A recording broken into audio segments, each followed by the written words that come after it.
오늘 말씀의 제목은 뭐죠? 그렇죠.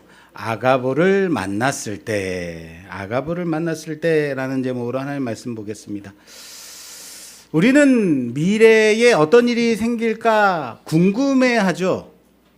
그래서 미래에 어떤 일이 생길까 점도 보고, 개중에는 예수 믿는 권사인데도 불구하고 점 보러 다닌다라고 하는 얘기도 들었습니다. 미래에 대해서 중요한 것은, 미래에 정말 알아야 될 것은 로또 번호가 몇 번인지만 중요한 거예요. 그 외에는 중요한 게 뭐가 있어요?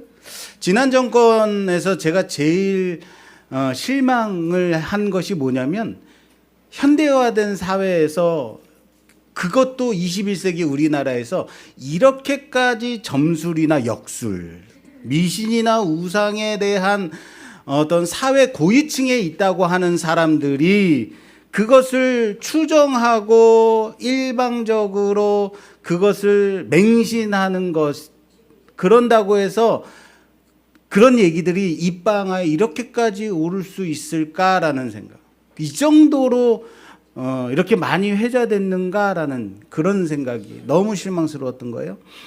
앞으로 일어날 일을 알아서 여러분들은 뭐 하고 싶으세요? 그렇게 집착하느냐 말이에요. 앞으로 일어날 일에 대해서.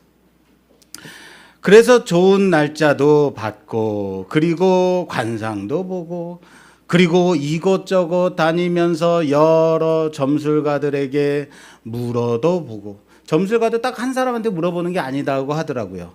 어떤 것은 또 어떤 점술가, 어떤 거는 또 다른 점술가, 자기 또 전문이 있다는 거예요. 그래서 이쪽 저쪽 다니면서 물어보기도 하고.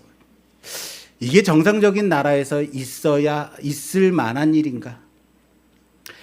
기독인으로서 우리가 기독인으로 이 부분이 나는 너무 가슴이 아픈 거예요. 나는 이것은 너무 실망스러운 거죠.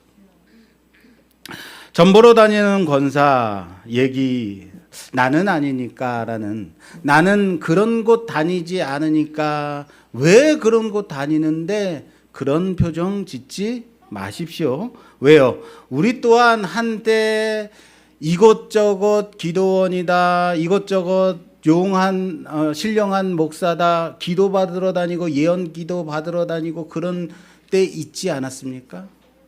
그런데 아주 유행처럼 번지던 때 있었잖아요. 기도원이 잘못됐다고 얘기하는 건 아닙니다. 오해하지 마십시오. 어디 기도원 목사님 아주 신령해 라고 말할 때 이거예요, 여러분. 어느 기도원 목사님 아주 용해 라는 말 아닌가요? 어디 가서 여러분들 머리 들이밀고 기도받고 그러지 마십시오. 예언, 정말 그 받는 예언 기도가 하나님이 주신 예언이 정말 맞을까요? 한때 제가 비실비실하게 저의 삶 속에서 아주 비실비실하게 전도사 시절을 지나들 때가 있었어요. 전도사임에도 불구하고 전도사 같지 않은, 정말 비실비실하게 신앙생활하고 그럴 때가 있었는데, 제가 섬기던 교회, 그리고 저는 그때 사임을 했었거든요. 그 교회에 예언 기도해주는 목사님이, 사역자가 온다고 이제 광고가 나오고, 그때 저는 이미 교회를 사임했었지만 제 아내는 거기를 다녔었거든요, 여전히. 그래서 담임 목사 사모님이 제 아내에게 조전도사 꼭 와서 이번에 예언 기도 받으라고 해 하고 강조를 하더라는 거예요. 그래서 저보고 아내가 그 말을 하는데 기분이 매우 나빴습니다.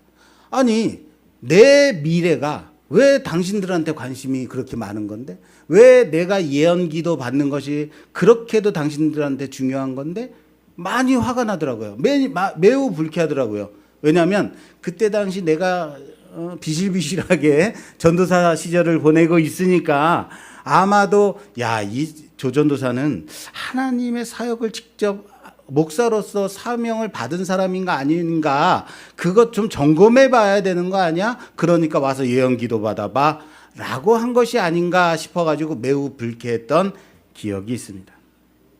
과연 우리의 미래를 아는 것이 여러분 얼마나 중요한 일일까요? 여러분들의 미래가 여러분들이 정말로 지금 알아야 될 만큼 그렇게 중요할까요? 정말 중요한 것은 과연 무엇일까요? 오늘 본문에서 아가보라는 선지자가 갑자기 등장하고 있어요.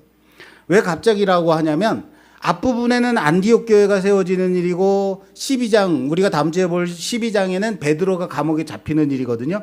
그 사이에 짧게 4절이 딱 들어있는데 아가보가 나오는 거예요. 신약시대의 웬 선지자라고 생각될 수 있어요. 우리가 알고 있는 선지자는 어떻습니까? 엘리야, 엘리사, 예레미야, 이사야처럼 구약시대의 그런 선지자들 아닌가요? 선지자 하면 여러분 어떤 이미지가 연상이 됐어요? 불을 던지고 비를 내리고, 그죠? 병을 고치고 죽은 사람을 살리고 하늘로 들림받고, 그런 선지자 생각나지 않으십니까? 그런데 왜 신약 시대에 갑자기 선지자가 등장하고 있는가? 그것도 뜬금없이 갑자기. 이럴 때는 여기에 귀한 메시지가 있다는 거예요. 집중하라는 거예요. 본문은 그때의 선지자들이 예루살렘에서 안디옥에 이르니라 라고 시작이 됩니다. 여기 그때라고 돼 있죠. 여기 그때라는 것은 유대인 중심이었던 교회가 헬라인들이 주축이 되어서 안디옥 교회를 세우고 거기서 비로소 그리스도인이라 불리어지게 된 그때입니다. 다시요. 여기 그때는 언제라고요? 안디옥 교회가 헬라인이 주축이 돼서 세워졌고, 그리고 그곳에서 비로소 무엇으로 불리어지게 됐다고요? 그리스도인이라고 불리어지는 그때. 지난 시간에도 우리가 봤습니다. 유대인에게는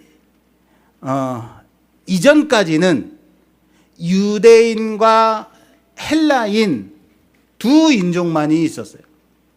다시요. 유대인에게는 유대인과 이방인만 있었어요. 인종이 딱 두 종류가 있다고요. 뭐요? 유대인 그리고 이방인. 두 인종만이 존재했어요.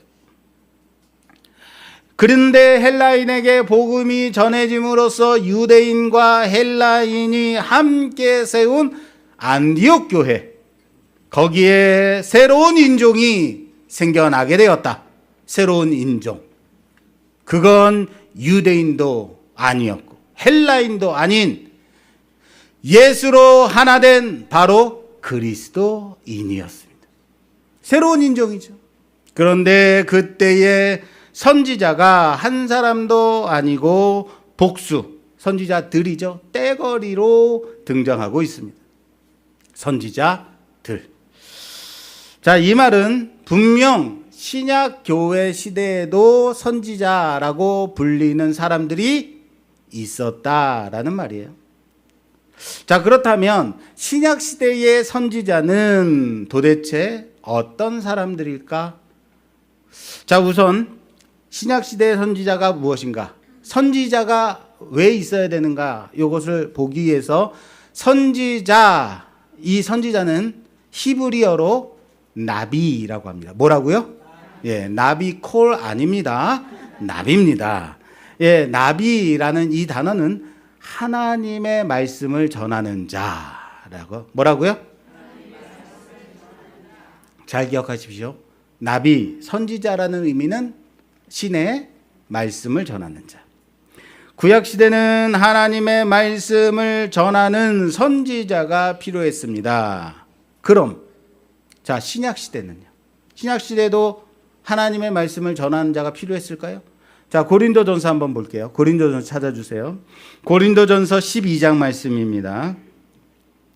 고린도전서 12장 28절에서 29절 말씀 봉독해 주시겠어요?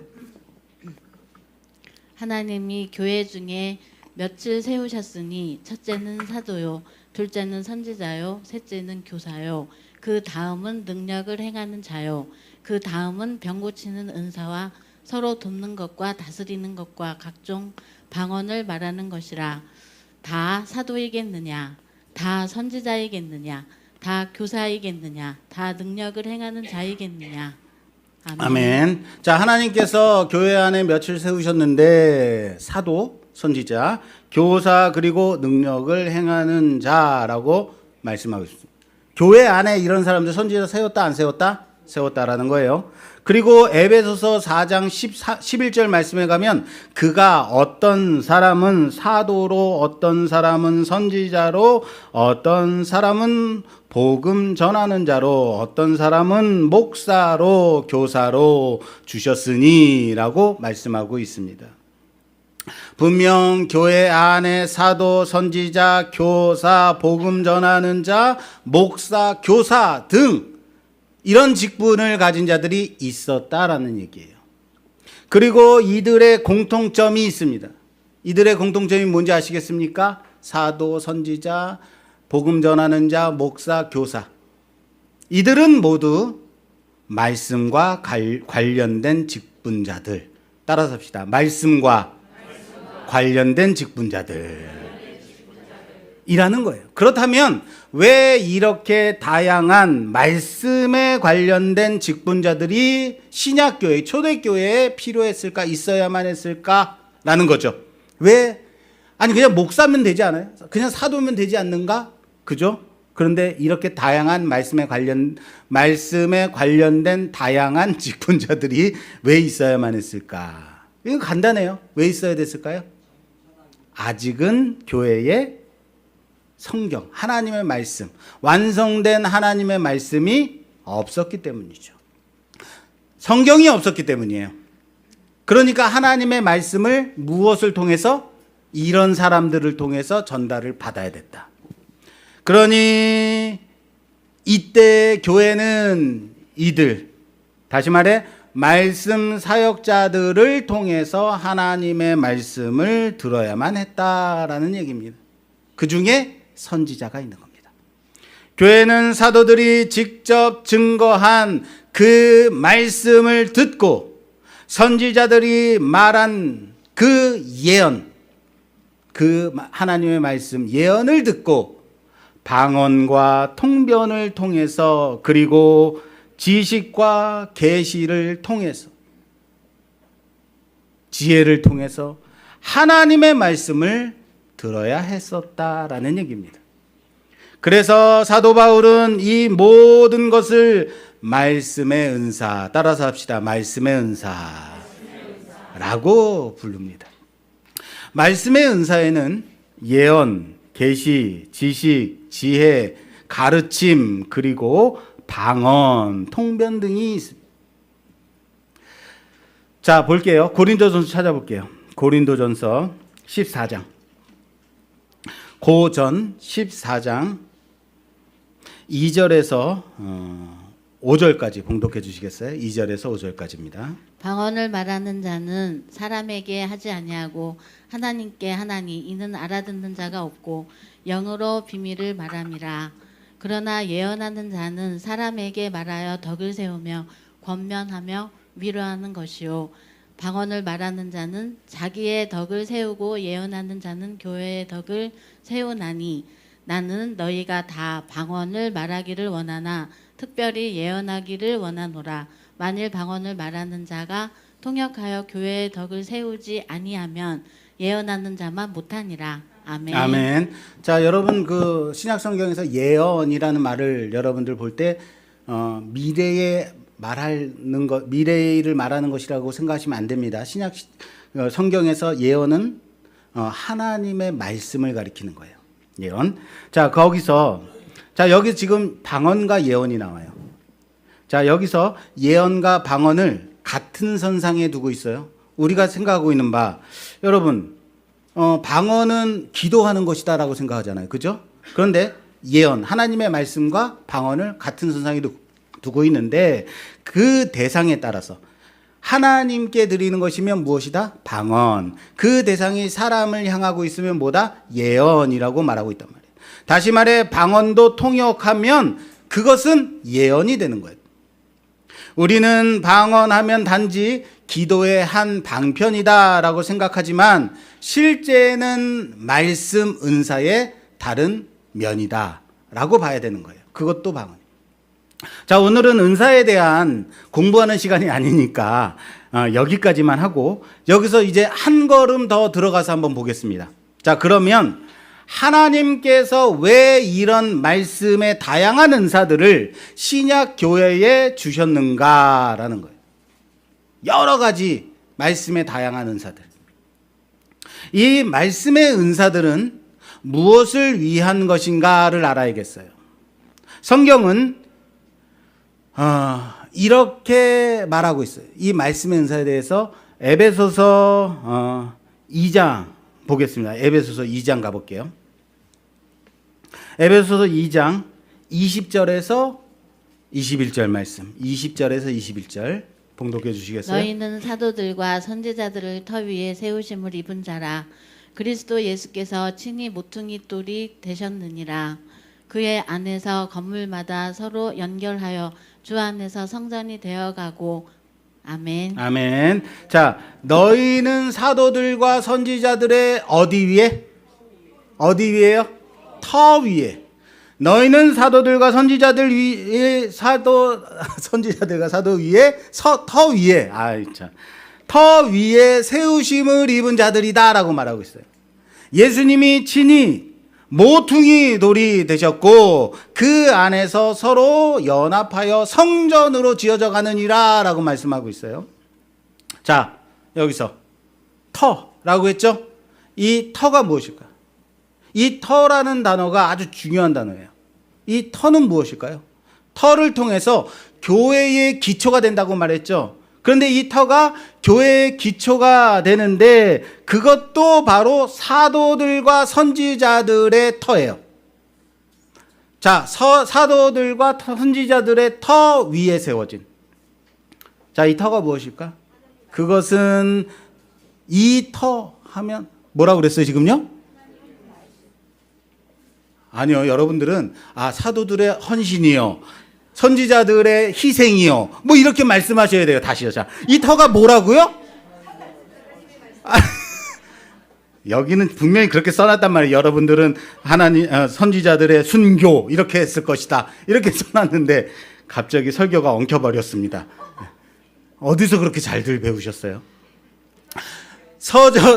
사도들과 선지자들이 전한 하나님의 말씀, 복음이라는 거예요. 하나님이 사도들과 선지자들을 통해서 전하신 그 말씀 위에 세워진 교회, 그리스도의 복음, 복음이 터가 되고 그 위에 연합하여 성전으로 세워져 간다라는 말씀이에요.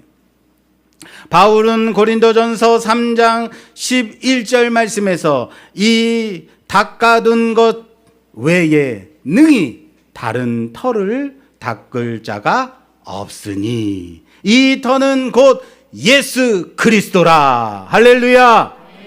이 터가 무엇이라고요? 예수 그리스도라고요. 그렇습니다. 교회의 터는 말씀이라는 사실을 믿으시길 바랍니다. 그 말씀의 핵심이 바로 예수 그리스도라고요. 초대교회에서 아가보 같은 선지자가 있었던 이유가 하나님의 말씀을 통해서 교회를 세우기 위함이다. 기록된 신약 성경이 없었기에 하나님은 직접 그 시대의 선지자들과 사도들을 통해서 말씀을 하신 것이다. 그리고 지금 우리에게는 이 터가 바로 성경 66권으로 주어졌다는 사실을 믿으시길 바랍니다. 이 성경이 바로 교회를 든든하게 세우는 사도들과 선지자들이 전한 말씀의 터라는 사실을 믿으시길 바랍니다. 그러니까 괜히 어디 무슨 선지자님이 어느 기도원에서 집회하신다, 어느 선지자님이 어느 교회에서 오늘 집회하신다라고 괜히 그런 곳 쫓아다닐 필요가 있다 없다? 없다. 우린 이 무오한 오류가 없는 하나님의 말씀을 우리 손에 가진 존귀한 자들인 겁니다. 우리 옆에 계신 분과 인사하죠. 당신은 하나님의 말씀을 가진 존귀한 자입니다. 아멘. 선지자들의 무리가 예루살렘으로부터 안디옥에 왔습니다. 아마도 이들 또한 스데반의 순교 이후에 닥친 그 핍박 때문에 여기까지 밀려온 듯합니다. 그리고 28절 말씀은 그 중에 아가보라 하는 한 사람이 일어나 성령으로 말하되 천하의 큰 흉년이 이르리라 하더니 글로디오 때에 그렇게 되니라 라고 말씀하고 있어요. 아가보라는 선지자가 큰 흉년이 있을 것이다 라고 예언했다라는 얘기예요. 그때가 언제요? 글라우디오 황제 때라고 분명히 말하고 있어요. 그리고 글라우디오 황제 때에 실제로 로마 제국 전역에 아주 심각한 흉년이 찾아왔다라는 그런 유대 역사학자 요세푸스의 글을 통해서 우리는 기록을 통해서 알 수 있어요. 정말로 그런 일이 있었다. 그 중에서도 유대 땅, 특별히 예루살렘은 그 흉년으로 인한 극심한 어려움을 겪게 되었다라고 합니다. 여러분, 뉴스에 이번 여름에는 아주 혹독한 더위가 찾아올 것입니다 라고 그렇게 예보가 나오면, 그리고 신문에서 그렇게 떠들어대면 우리는 뭐 하죠? 에어컨 사잖아요. 에어컨 준비하죠. 우리 에어컨 너무 옛날 것 같은데 새로운 좀 좋은 에어컨을 바꿔야 되나? 이런 고민하게 되죠. 예전에는 이런 광고 멘트 있었죠. 전화기 처음 나왔을 때 전화기는 한 집에 하나만 있었던 건데 어느 날 전화기가 방방마다 하나씩 그리고 이제는 우리 손마다 하나씩 갖고 다니죠. 그런 것처럼 예전에는 에어컨 거실에 하나면 충분했죠. 근데 요즘은 방방마다 에어컨 하나씩 달더라고요. 야, 요즘 그런 시대예요.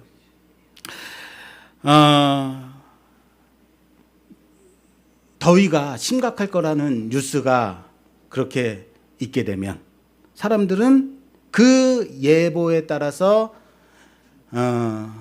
에어컨 달고 준비를 하겠지만, 그런데 이번 연도 초에도 아주 극심할 거라는 뉴스가 있었어요. 그런데 사람들이 그만큼 에어컨을 사진 않았습니다. 왠지 아십니까?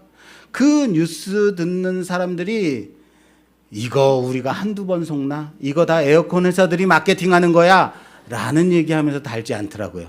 물론 요즘 우리가 경제가 힘든 것도 있긴 합니다. 그런데 여러분, 올 더위 어떻습니까? 대단하죠. 그래도 이 또한 지나가리라. 좀 선선해졌어요. 다들 미리들 만약에 이런 거죠. 올 여름 그 더위가 너무 심해가지고 올 가을에 추수가 너무 힘들어질 겁니다. 매우 힘들어질 겁니다 하면 여러분 어떻게 해요?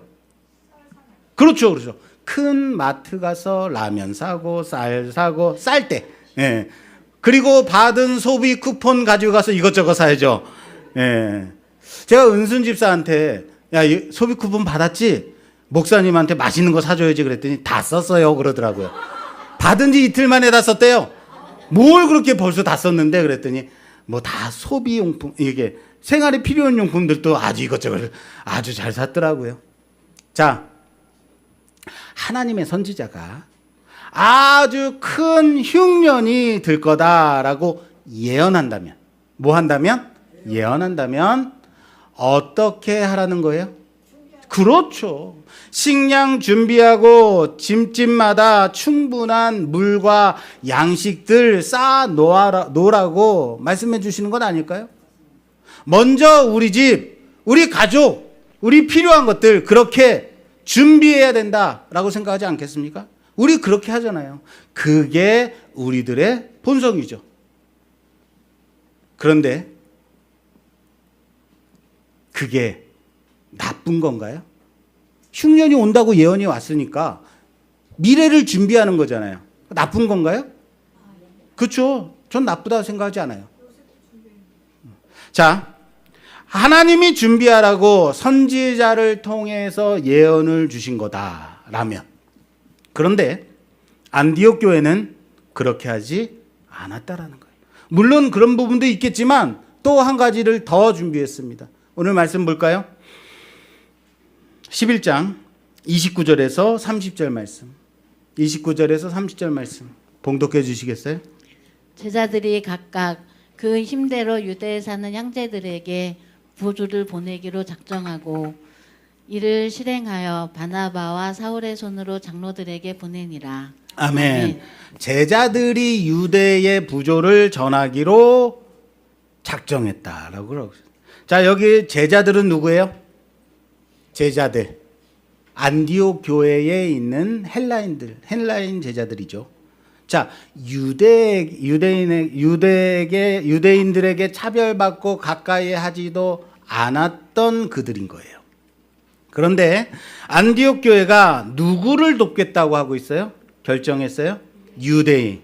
유대에 사는 형제들. 따라서 합시다. 유대에 사는 형제들. 가슴이 뛰는 거예요. 유대에 사는 형제라고 분명히 말씀하고 있다는 겁니다. 언제부터 유대인과 헬라인이 한 형제가 됐어요? 여기 작정했다라고 말하고 있어요. 그냥 도우면 좋겠네가 아닙니다. 이거는 결단한 겁니다. 작정하고 결심하여 그리 행한 겁니다.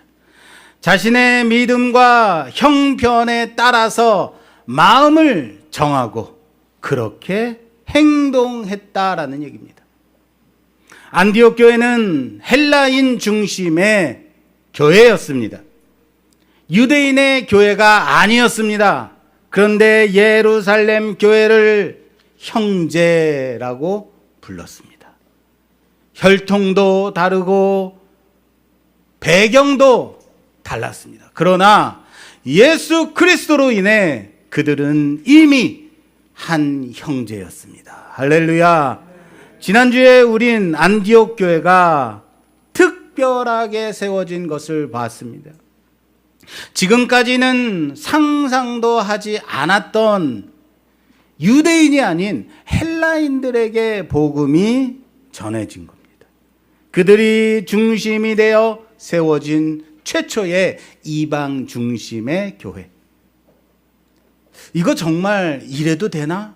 이거 정말 교회 맞나? 라고 생각될 때 예루살렘 교회와는 다른 교회 아닌가? 라고 생각되던 그때 안디옥 교회는 이렇게 말합니다. 우리는 한 교회다.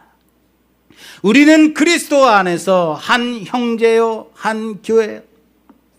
흉년이 오면 교회는 갈라지기 쉽습니다. 다시요. 교회에 어려운 일들이 벌어지면, 사회에 어려운 일이 생기게 되면, 나라가 어려워지면 교회들은 분열됩니다. 나부터 살아야지. 우리 교회부터 나나. 복음의 능력은 오히려 흉년 속에서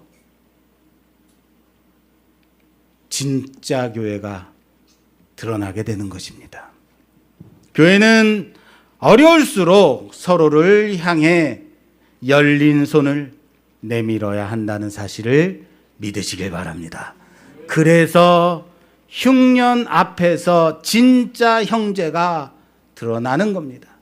교회가 아가보 선지자를 만났을 때 그들은 그의 예언을 듣고 예루살렘 교회를 돕기로 결정합니다.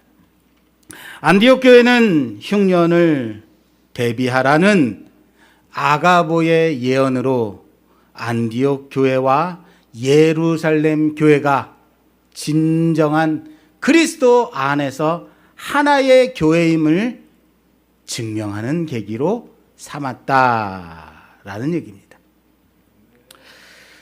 아가보 선지자는 또 뒤에 나옵니다. 어디에 나오냐면요. 사도행전 21장 가볼게요. 사도행전 21장에 가면 또 아가보 선지자가 등장하는 장면이 나옵니다. 볼까요? 사도행전 21장 10절에서 11절 말씀 12절까지 봉독해 주시겠어요? 여러 날 머물러 있더니 아가보라는 한 선지자가 유대로부터 내려와 우리에게 와서 바울의 띠를 가져다가 자기 수족을 잡아매고 말하기를 성령이 말씀하시되 예루살렘에서 유대인들이 이같이 이 띠 임자를 결박하여 이방인의 손에 넘겨주리라 하거늘 우리가 그 말을 듣고 그 곳 사람들과 더불어 바울에게 예루살렘으로 올라가지 말라 권하니. 아멘. 자, 21장은 사도행전의 거의 말미예요. 사도 바울의 사역 말미라는 얘기예요. 이때 오늘 나왔던 이 아가보 선지자가 또 등장해요. 이번에도 성령으로 그는 말합니다. 이번에는 기근을 말한 게 아니라 바울이 붙잡힐 것이다 라고 예언합니다. 바울이 예루살렘에 가게 되면 이제는 위험해진다 라는 말씀이죠. 자, 여러분이 바울이라면 어떻게 할까요? 너 이번에 예루살렘에 가면 너 붙잡혀가지고 끌려가게 될 거야 라는 예언을 듣는다면, 하나님이 위험을 경고하셨다면 이거 피하라는 뜻 아닐까요? 조심하라는 그런 말씀 아닐까요? 혹시 야 이번에 가면 어려울 테니까 가지 말라라는 말씀은 아닐까요? 그러나 바울은 이 예언에 대해서 다르게, 우리의 생각과는 다르게 반응합니다. 21장 13절 말씀을 보면 이렇게 되어 있습니다. 바울이 대답하되 여러분이 어찌하여 울어 내 마음을 상하게 하느냐. 나는 주 예수의 이름을 위하여 결박당할 뿐 아니라 죽을 것도 각오하였노라. 무엇까지 각오했다고요? 죽을 것도. 바울이 말씀을 듣고 예언을 듣고 도망할 궁리를 하지 않았다라는 거예요. 나의 계산을 하지 않았다라고.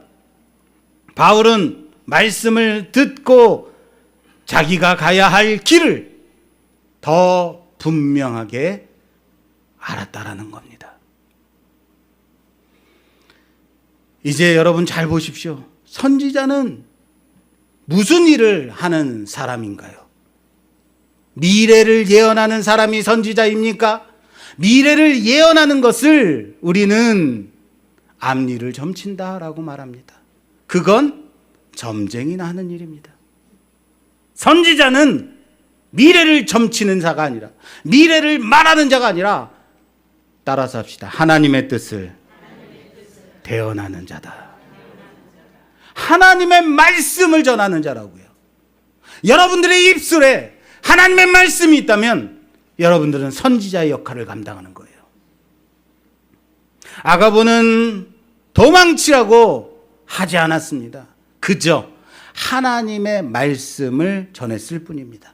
이 말씀을 듣고 어떻게 반응할 것인가, 어떻게 순종할 것인가, 무엇을 할 것인가, 그것은 말씀을 들은 자의 몫인 거예요.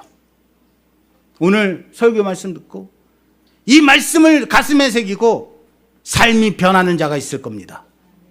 이 말씀을 듣고 오늘과 똑같은 내일을 사는 사람도 있을 거예요.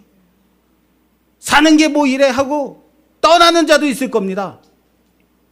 그 선택은 누구에게 있는 거예요? 여러분들에게 있는 거예요. 그렇다면 하나님의 뜻이 무엇일까? 아가보의 예언은 교회를 갈라놓거나 흩어뜨리는 것이 아니었습니다. 오히려 교회를 하나로 만들었습니다. 첫 번째 아가보의 예언은 안디옥 교회를 하나 된 교회로 행동하게 했습니다. 두 번째 아가보의 예언은 바울의 믿음을 더욱 견고하게 해주었습니다. 진짜 말씀의 역할은 과연 무엇일까요? 단지 미래를 미리 아는 것이 아닙니다. 이렇게 할까요? 저렇게 할까요? 그것은 부채도사에게 가서 물어보십시오. 미래를 알았다면 그 말씀 앞에서 어떻게 반응할 것인가? 어떻게 순종할 것인가?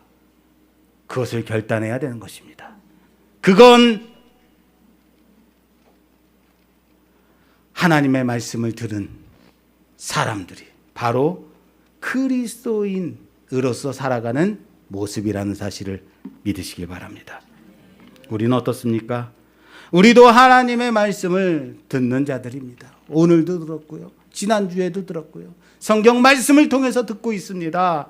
우리는 왜 그 말씀 앞에서 항상 내 계산부터 하고 있는가? 말씀을 들으면 피할 궁리부터 하고 있는가? 하나님의 말씀은 우리에게 미래를 알려주시고 알려주기 위해 온 것이 아니라고요.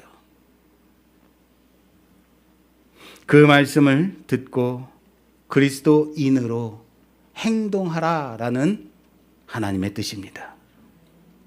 흉년이 온다라고 하면 우리도 안디옥 교회처럼 그렇게 행동할 수 있을까요? 형제를 위해서 내 손을 과연 내밀 수 있을까요?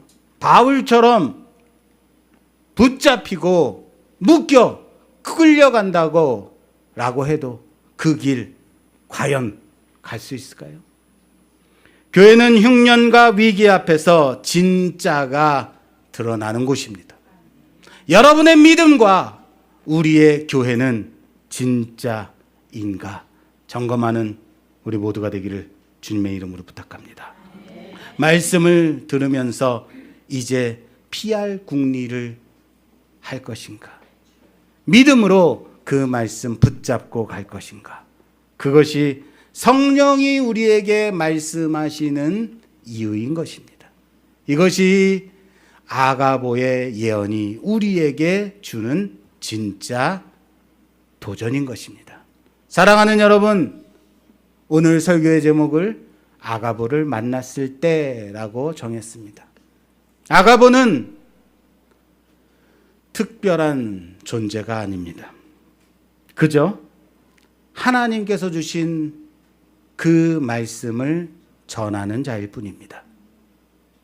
아가보가 안디옥 교회에 말씀을 전했을 때 안디옥 교회는 예루살렘 교회와 하나 된 교회임을 증명했습니다. 그 선택이 안디옥 교회와 예루살렘 교회가 하나임을 증명했다고요. 아가보가 바울에게 말했을 때 바울은 어떤 선택을 했습니까? 너 예루살렘에 올라가면 붙잡혀 끌려가. 너는 끝장이야. 바울은 붙잡히는 그 길을 선택했습니다. 분명 하나님께서 이 길 가운데서 내게 보여주실 놀라운 역사가 있을 것이다. 하나님의 말씀을 통해서 보여주실 그 길을 우리는 그 중에서 무엇을 선택하고 있는 자들인가 점검하는 우리 모두가 되기를 주님의 이름으로 부탁합니다. 여러분들의 삶 가운데 하나님의 말씀이 전해집니다. 들려집니다. 하나님의 말씀이 선포되어질 때 여러분들은 어느 길에 설 겁니까? 하나님이 기뻐하시는 최선의 길을 선택할 수 있는 우리 모두가 되길 바랍니다.